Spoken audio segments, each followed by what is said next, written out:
والدین اور بچے کی تعلقات کی بنا پر ابتدائی اضطراب ابھرتا ہے۔ یہی ابتدائی اضطراب تشویش کی پیدائش کا موجب بنتا ہے۔ پھر تشویش ایڈیپس الجھاؤ پیدا کرتی ہے۔ ہارنی فرائیڈ کی طرح جارحیت کو پیدائشی نہیں بلکہ وہ جارحیت کو مکمل طور پر ماحولی کہتی ہے۔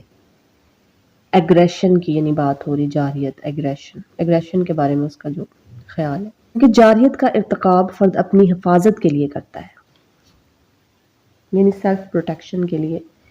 ہارنی کہتی تھی کہ انسان جو ہے وہ اپنی سیلف کی پروٹیکشن کے لیے ایگریسو ہوتا ہے یا ایگریشن کا استعمال کرتا ہے۔ نرگسیت پر بحث، اس سے پہلے ہم نے ایڈیپس کمپلیکس جو ہے وہ ہارنی کا اس کے بارے میں کیا خیال ہے وہ پڑھا تھا۔ اب نرگسیت یعنی کہ نارسسزم پر جو بحث ہے وہ ہم دیکھیں گے کہ کیا ہے۔ نرگسیت پر بحث کرتے ہوئے وہ پھر فرائیڈ سے اختلاف رکھتی ہے۔ اس کے خیال میں نرگسیت حب نفس کا نام نہیں بلکہ عدم تحفظ کے احساس کو چھپانے کے عمل میں فرد اپنے آپ کو انتقام اور بیش تقویم یعنی گیور ویلیویشن کے جذبوں میں گھیر لیتا ہے۔ ہارنی فرائیڈ کے درج ذیل تعقلات پر بھی اعتراض کرتی ہے۔ تعقلات یعنی کہ اس کے جو نظریے ہیں، خیالات ہیں جو اس نے پیش کیا تھیوری، اس کے بارے میں۔ اڈ ایگو اور سپر ایگو تشویش اور ساکیت یعنی میسوہزم، ان کے علاوہ وہ فرائیڈ کے کچھ نظریات سے متفق بھی ہے، کہ وہ نظریات جن سے فرائیڈ سے ہارنی جو ہے وہ متفق ہے وہ درج ذیل ہے۔ نمبر 1 پر ہے نفسی جبریت، نمبر 2 پر ہے لاشعوری تحریک، نمبر 3 پر ہے ہیجانی محرکات اور نمبر 4 پر ہے ناطق محرکات۔ ہارنی کا بنیادی تعقل ابتدائی تشویش جو ہے اس کے بارے میں ہم دیکھیں گے کہ کیا ہے، جسے وہ یوں بیان کرتی ہے۔ ہارنی کا بنیادی تعقل یعنی کہ اس کے جو بیسک کانسیپٹ تھا وہ تھا ابتدائی تشویش، جسے وہ یوں بیان کرتی ہے۔ مخاصمانہ ماحول میں بچہ اپنے آپ کو بے بس اور تنہا محسوس کرتا ہے۔ اس بے بسی کو پیدا کرنے والی مندرجہ ذیل باتیں ہیں: براہ راست اور بالواسطہ فرمانروائی، لاپرواہی، منحرف کردار، بچوں پر انفرادی توجہ کی کمی، حقیقی رہنمائی کی کمی، بے قدر رویے، بہت زیادہ تعریف یا تعریف کی کمی، حقیقی گرمجوشی کی کمی، والدین کی آپس میں ناراضگی، بہت زیادہ یا بہت کم ذمہ داری، بیش حفاظت، دوسرے بچوں سے علیحدگی، مساوات کی کمی، امتیازات، وعدہ خلافی، مخاصمانہ ماحول اور اس طرح کے دوسرے حالات بچے میں عدم تحفظ کا احساس پیدا کرتے ہیں۔ یہ عدم تحفظ بچے میں اضطراب پیدا کر کے تشویش کے لیے راہ ہموار کرتا ہے۔ سادہ الفاظ میں ہم یوں کہیں گے کہ ہر وہ عمل جو بچے اور والدین کے تعلقات کو خراب کرے، اس سے بچے کے تحفظ کے مجروح ہونے کا خطرہ ہوتا ہے۔ نیکسٹ ہے پوائنٹ کہ اگر بچے میں اضطراب پیدا ہو جائے تو پھر کیا؟ اگر اضطراب پیدا ہو جائے تو بچہ بہت سے طریقے اختیار کر کے علیحدگی اور بے چارگی کی حس کو ختم کرنا چاہتا ہے۔ بچہ یا تو اپنے بارے میں معاندانہ رویہ اختیار کر کے یا دوسروں کا مطیع یا فرمانبردار بن کر اپنی کھوئی ہوئی محبت اور دوسروں کی بے توجہی، یا پھر وہ اپنے خیالات کو تصوراتی اور غیر حقیقی بنا کر اپنے احساس کمتری کو چھپا لیتا ہے، یا پھر وہ اپنی کھوئی ہوئی محبت واپس لینے کے لیے رشوت دیتا ہے، یا دوسروں کو دھمکی دے کر اپنے آپ کو پسند کروانا چاہتا ہے، یا پھر دوسرے افراد کی ہمدردی جیتنے کے لیے اپنی حالت بگاڑ لیتا ہے۔ اگر وہ ان حالات میں محبت نہ حاصل کر سکے تو وہ قوت حاصل کرنے کی سعی کرتا ہے، یعنی کہ وہ طاقت حاصل کرنے کی کوشش کرتا ہے، کیونکہ وہ قوت حاصل کرنے کے بعد محسوس کرتا ہے کہ اس نے اپنی لاچارگی کی تلافی کر لی ہے۔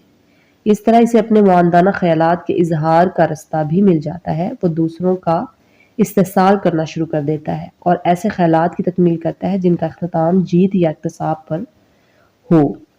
ایک آخری طریقہ یہ ہے کہ وہ جارحیت کو اندرونی طور پر استعمال کرتا ہے اور اپنے قول کو چھوٹا کر لیتا ہے، یعنی اس کی دلچسپیاں محدود ہو جاتی ہیں۔ لہٰذا یہ اسٹریٹجیز انسانی شخصیت میں کم و بیش مستقل ہوتی ہیں۔ ہر مقصدیت انسانی سیرت کو محرک یا شخصیت کو تحریک بخشتی ہے۔ ہارنی ان یکسدیتوں کی تعداد 10 بتاتی ہے۔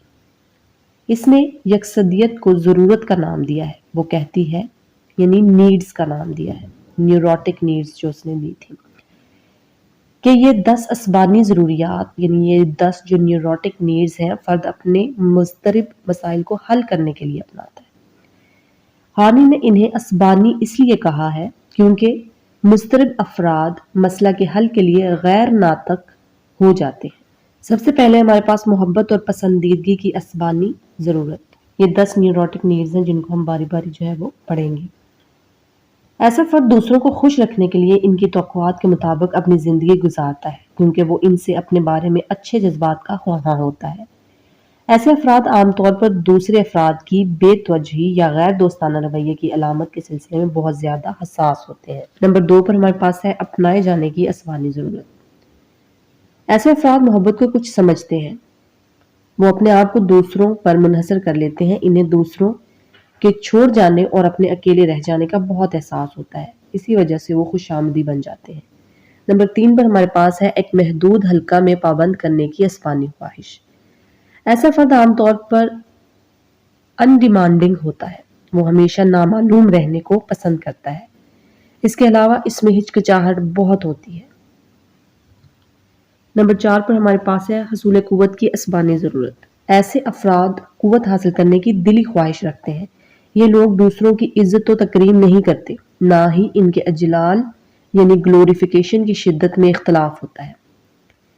ایسے افراد عام طور پر کمزور افراد کو حقارت کی نگاہ سے دیکھتے ہیں، مگر ایسے افراد جو قوت حاصل نہیں کر پاتے وہ اقلیت کے اکتساب سے برتری حاصل کر کے قوت حاصل کر لیتے ہیں۔ قوت کے حصول کا ایک طریقہ یہ بھی ہے کہ فرد اپنے ارادے پر قادر ہو جائے۔ ایسے لوگ خیال کرتے ہیں کہ ارادے پر قدرت حاصل کر کے ہر چیز کو حاصل کیا جا سکتا ہے۔ نمبر 5 پر ہمارے پاس پوائنٹ ہے نیوروٹک نیڈز۔ نمبر 5 پر ہے دوسروں کے استحصال کی اسبانی ضرورت۔ اس میں انسان جو ہے وہ دوسروں کا استحصال کرتا ہے۔ نمبر 6 پر ہمارے پاس ہے نیوروٹک نیڈ خارجی اقدار کی اسبانی ضرورت۔ دوسرے لوگوں سے تعلقات اور میل ملاپ کی بنا پر فرد کی تکوین ذات کا تعین کیا جاتا ہے۔ نمبر 7 پر ہمارے پاس ہے خود نمائی کی اسبانی ضرورت۔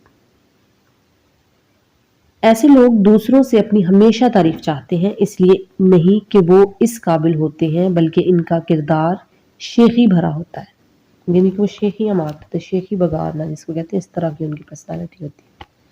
نمبر 8 پر ہمارے پاس ہے اکتساب ذات کی اسبانی ضرورت۔ ایسا فرد بہتر سے بہتر ہونا چاہے گا، اس طرح وہ بڑے کارہائے نمایاں انجام دے کر اپنے عدم تحفظ کے احساس کو چھپا لے گا۔ نمبر 9 پر ہمارے پاس ہے خود کفیل اور خود مختاری کی اسبانی ضرورت۔ جب فرد کو دوسروں سے گرم جوشی اور اطمینان بخش تعلقات نہیں ملتے تو وہ مایوس ہو جاتا ہے۔ ایسا فرد بجائے دوسروں پر انحصار کرنے کے آزاد ہو کر علیحدگی اختیار کر لیتا ہے اور وہ بعض اوقات گرگ بن جاتا ہے۔ نمبر 10 پر آخری نیوروٹک نیڈ ہے تکمیل اور اناسیلیبلٹی کی اسبانی ضرورت۔ ایسا فرد ہمیشہ اپنے آپ میں محبت ڈھونڈنے کی صحیح کرتا رہتا ہے تاکہ وہ ان کو چھپا لے۔ اسے خطرہ رہتا ہے کہ لوگ اس کے عیب معلوم کر لیں گے۔